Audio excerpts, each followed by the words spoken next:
তোমাদের যেটা করতে হবে একটা হচ্ছে তোমরা যে দেশে আছো সেই দেশের আইন কানুন মেনে ইউতে ইউরোপিয়ান ইউনিয়নে যেখানে তোমার ওখানকার পার্লামেন্টে যেখানে আছো সব জায়গায় এই জনমতটা তৈরি করতে হবে।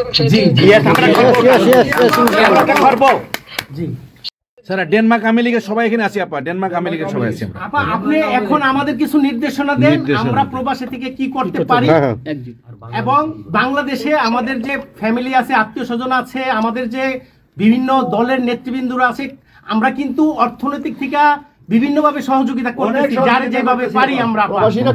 বাকিটা আপা আপনি নির্দেশনা দেন, আপনার নির্দেশনার মতো আমরা কাজ করবো বাংলাদেশে এবং প্রবাসে। তোমাদের যেটা করতে হবে একটা হচ্ছে তোমরা যে দেশে আছো সেই দেশের আইন কানুন মেনে ইউতে ইউরোপিয়ান ইউনিয়নে যেখানে তোমার ওখানকার পার্লামেন্টে যেখানে আছো সব জায়গায় এই জনমতটা তৈরি করতে হবে।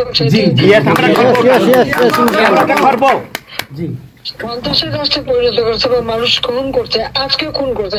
আজকে তুমি জানো আমাদের মোহাম্মদ হোসেন মায়ের বাড়িতে আগুন, এগুলি সে করে বেড়াচ্ছে এবং সমস্ত এই ইচ্ছা মতো। কাজে তোমরা এই বিষয়গুলি তোলো, আর আত্মীয় স্বজন বন্ধু বান্ধব পরিচিত যারা আছে খুবই কষ্ট আছে তাদেরকে সাহায্য করো। মামলা দিয়ে দিয়ে আমাদের নেতা কর্মীদের চরম হয়রানি করে যাচ্ছে, তাদেরকে সহযোগিতা করা, এই যে আইনজীবী ঠিক করা এবং আন্তর্জাতিক ভাবে কিভাবে মানে এদেরকে জনমত সৃষ্টি করা, সরকার যে অপকর্মগুলি করছে সেগুলি তুলে ধরা, এই কাজগুলি তোমাদের আমরা করব।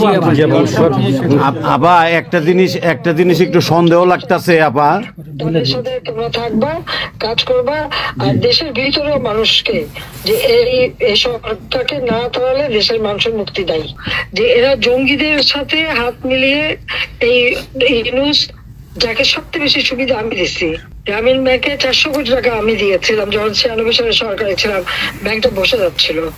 আমাদের অপরাধটা কি ছিল? কারণ ইউনুসের কথায় তারা এই হত্যাকাণ্ড চালিয়েছে এবং সেটা তারা বলছে। 15 জুলাই থেকে এরপরে এই পর্যন্ত যত হত্যাকাণ্ড হচ্ছে, অগ্নিসংযোগ, সবকিছু তা ইউনুসের নির্দেশেই এই এত বুকের মায়ের কোল খালি হয়েছে, এত পুলিশ মারা গেছে, আর সব থেকে মারা গেছে তো আওয়ামী লীগের নেতা কর্মী। শুধুমাত্র ক্ষমতা লোভে এই লোকটা এইভাবে তার ম্যাটিকুলাসলি ডিজাইন করা অর্থাৎ সুপরিকল্পিত একটা প্ল্যান করে এই হত্যাকাণ্ড ঘটিয়ে সে সংবিধান লঙ্ঘন করে অবৈধভাবে ক্ষমতায় বসে আছে। এখন উনি নাকি আমাদের বিচার করবেন, সে নিজেই খুনি। ইউনুস নিজে খুনি, তার সমন্বয়করা খুনি। শেয়ার মার্কেটে টাকা উধাও, ব্যাংকে টাকা নাই, ব্যাংকের টাকা উধাও, গেল কোথায়? ইউনুস তার কোনো সাংবিধানিক ভিত্তি নাই, সে অসাংবিধানিক ভাবে অবৈধভাবে ক্ষমতা দখল করছে।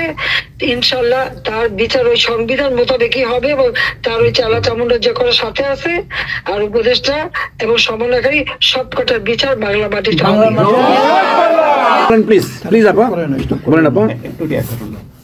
আমি যে কথাগুলি বলি রাখো, তোমার রেকর্ড করে রাখো, তোমার প্রচার করো, আমার আপত্তি নেই।